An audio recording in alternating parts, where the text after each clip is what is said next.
ഒരുപാടുണ്ട്. രണ്ട് ചോദ്യങ്ങൾ ഒരു കോമ്പാണ്. ഒരു ചോദ്യം ലാലേട്ടനും ഓരോ ചോദ്യം വിസ്മയ്ക്കും. ഈ തുടക്ക സിനിമയുടെ സ്ക്രിപ്റ്റ് വീട്ടിലെത്തിയതിനു ശേഷം എത്ര മണിക്കൂർ വീട്ടിൽ ഡിസ്കഷൻ നടന്നു ഈ പടത്തിലേക്ക് വിസ്മയിക്കാം? വിസ്മയ, അടുത്ത ചോദ്യം, പ്രണവേട്ടൻ എന്താണ് നൽകിയ ഉപദേശം? ആദ്യം ലാലേട്ടൻ, അല്ലെങ്കിൽ വിസ്മയ, എങ്ങനെ എത്ര മണിക്കൂർ നടന്നു എന്ന് എനിക്ക് അറിഞ്ഞൂടാ. കാര്യം ഞാൻ അതിലുണ്ടായിരുന്നില്ല. ഓഫ്കോഴ്സ് കഥ കേട്ടു. അപ്പം നമുക്ക് നമ്മുടേതായിട്ടുള്ള ചില അഭിപ്രായങ്ങൾ പറഞ്ഞു, അത്രയേ ഉള്ളൂ. അല്ലാതെ അതിൻ്റെ കൂടുതൽ ഡിസ്കഷനിലേക്കൊന്നും ഞാൻ പോയില്ല. അതാണ് എൻ്റെ സത്യം. എനിക്ക് എൻ്റെതായിട്ടുള്ള ചില അഭിപ്രായങ്ങൾ ഉണ്ടായിരുന്നു, അത് ഞാൻ ഷെയർ ചെയ്തു. അതവർക്ക് ചില കാര്യങ്ങൾ അങ്ങനെയാണല്ലോ, ചില അക്സെപ്റ്റ് ചെയ്യാൻ തോന്നുന്ന കാര്യങ്ങൾ അവർ അക്സെപ്റ്റ് ചെയ്തു. അതാണ് എൻ്റെ സത്യം. പ്രണവേട്ടൻ any help tips for acting? Tips ഒന്നും തന്നില്ല. But he just said have fun and discussion. അങ്ങനെ ഡിസ്കഷൻ ആയിട്ടൊന്നും ഉണ്ടായിരുന്നില്ല. ഞാനും അമ്മയും ഇതിനെ പറ്റി സംസാരിച്ചു. സ്റ്റോറി ഭയങ്കര ഇഷ്ടപ്പെട്ടു. എനിവേസ്, ഹലോ, എവിടെയാണ്? നമസ്കാരം. തുടക്കം നല്ല സംഭവമായിട്ട് ജൂഡിൻ്റെ അടുത്തേക്ക് വരുന്നുണ്ട്. അത് ലാലേട്ടനോട് തന്നെയാണ്. ലാലേട്ട, ഒരച്ഛൻ എന്ന നിലയിൽ ഏറ്റവും അഭിമാന മുഹൂർത്തത്തിലാണ് ഇപ്പോൾ താങ്കൾ. അതിന് സ്റ്റേജിൽ നിൽക്കുമ്പോൾ തന്നെ താങ്കൾ പറഞ്ഞു, അതൊരു സന്തോഷം. ഞങ്ങളെല്ലാം കുട്ടി തന്നെയാണ് വിസ്മയ. ലാലേട്ട അഭിനയിക്കുന്ന സമയത്ത്, ലാലേട്ടൻ അഭിനയത്തിന്റെ കാര്യത്തിൽ നമുക്ക് എല്ലാവർക്കും വരാം. വിസ്മയോടൊപ്പം ആ ഷെയർ ചെയ്യുമ്പോൾ, ക്യാമറയ്ക്ക് ഷെയർ ചെയ്യുമ്പോൾ ലാലേട്ടന് തോന്നിയ ആ മുഹൂർത്തം എന്തായിരുന്നു ആ സമയത്ത്? അല്ല, ആ സമയത്ത് എൻ്റെ മകളാണെന്നൊന്നും ഞാൻ വിചാരിക്കുന്നത്. എൻ്റെ കൂടെ അഭിനയിക്കുന്ന ഒരാളായിട്ടാണ്. മകളായിട്ട് വിചാരിച്ചാൽ നമുക്ക് ചിലപ്പോൾ അഭിനയിക്കാൻ പറ്റില്ല. അങ്ങനെയാണല്ലോ. അങ്ങനൊരു പെർഫോം ചെയ്യുന്ന സമയത്ത് അങ്ങനെ ഒരു ക്യാരക്ടറായിട്ടാണ്. അപ്പോൾ അവർക്ക് അവർ പറയുന്ന, അല്ലെങ്കിൽ അവർ നമുക്ക് തോന്നുന്ന കാര്യങ്ങൾ നമുക്കിങ്ങനെ ചെയ്യാം, അല്ലെങ്കിൽ it's A give and take എന്ന് പറയുന്ന രീതിയാണ്. അപ്പം അതുകൊണ്ട് അഭിനയിച്ച് കഴിഞ്ഞിട്ട് ആ സിനിമ കാണുമ്പോൾ കുറച്ചുകൂടെ നമുക്ക് ഫീൽ ചെയ്യാം.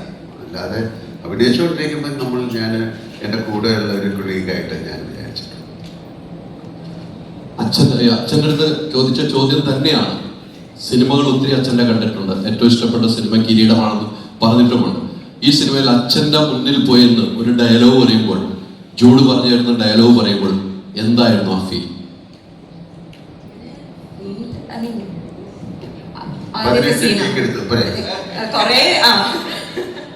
അതിന് അച്ഛനായി കണ്ടു. അതുകൊണ്ട് ഞാൻ അവിടെ എത്തിയപ്പോൾ എല്ലാവരും അച്ഛനെ കൂടെ ചെയ്യാൻ പോവാണ്,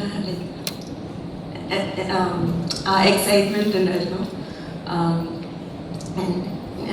I was nervous. ഞാൻ നെർവസ് ആയിരുന്നു. 18 അല്ല 16, സോറി. അച്ഛൻ ഹെൽപ്പ് ചെയ്തു, ട്യൂട്ടറിന് ഹെൽപ്പ് ചെയ്തു. എനിക്ക് ആദ്യത്തെ സീനിൻ്റെ ഫസ്റ്റ് ഷോട്ടായിരുന്നു പ്രശ്നം. പക്ഷെ പിന്നെ സീനിലോട്ട് പോയ ഓക്കെ ആയിരുന്നു. Hi, Vismaya. I'm sitting right here. Okay.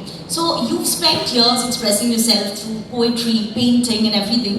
There, the creative control is almost under you. But here, when it's acting, it's more of a collaborative process, and it's shaped by Jude's vision here. Is it difficult to let go of that control, emotional control, as an artist?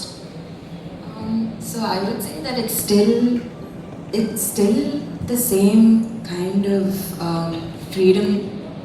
I wouldn't say that the freedom is any less with this process, because it's like, it's an art form, right? So you're still expressing in your own way.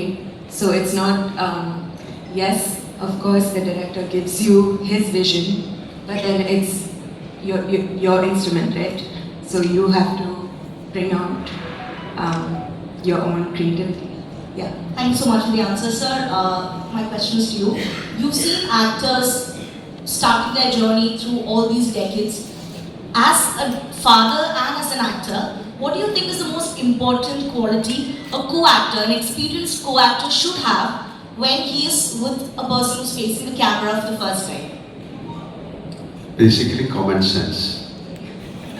seriously, because we are not supposed to ridicule them, or we should not give any kind of confusion to them. So be with them, travel with them, and you can on the travel you can correct them, or you can learn so many things. So to be with acclimatization, you need an acclimatization. They also need.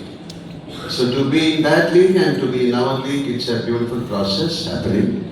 So നമ്മുടെ co-actors-ന്റെ കൂടെ ഏറ്റവും രസകരമായിട്ട് make fun with them, be എന്താണ് be in ഒരു state of happiness, exchange and make them comfortable. Same with Maya. അപ്പോൾ Maya sometimes we feel അയ്യോ ഈ കുട്ടി എന്താ ഇങ്ങനെ ചെയ്യണമെന്ന് ഇവരത്തല്ല എല്ലാവർക്കും തോന്നാം, മറ്റവർക്കും തോന്നാം. അതിന് ഒരു ഇറിറ്റേറ്റഡ് ആകാതെ സെയിം വിത്ത് ഡയറക്ടേഴ്സ് ഓൾസോ. ചില ഡയറക്ടേഴ്സ് ഉണ്ട്, ചില ദേഷ്യപ്പെടുന്നവരുണ്ടാകും, പക്ഷേ that will reflect the confidence of the actor. അപ്പോൾ ഇതൊരു പ്രോസസ്സാണ്, ഇറ്റ്സ് എ ഹാബിറ്റ്, ഇതൊരു പ്രാക്ടീസാണ്. സോ ഇപ്പോൾ like he said, first day പോലെ ആയിരുന്നില്ല മാറ്റേണ്ട ഡേ, പിന്നെ ലാസ്റ്റ് ഡേ ആണ്. So it's a process. So അതിന് യു നീഡ് ഇതൊരു സെൽഫായിട്ട് കണ്ടുപിടിക്കുക അങ്ങനെയൊക്കെ പറയണതൊക്കെ it's a more it can happen on this stage. This is something different. Entity wise it's totally different cinema എന്ന് പറയുന്നത്. So you have to practice. നിങ്ങളുടെ ഒരു ഇൻ്റലിജൻസ് ആണ് അതിൻ്റെ പുറകിലുള്ളത്. And basically I believe an actor needs excellent common sense.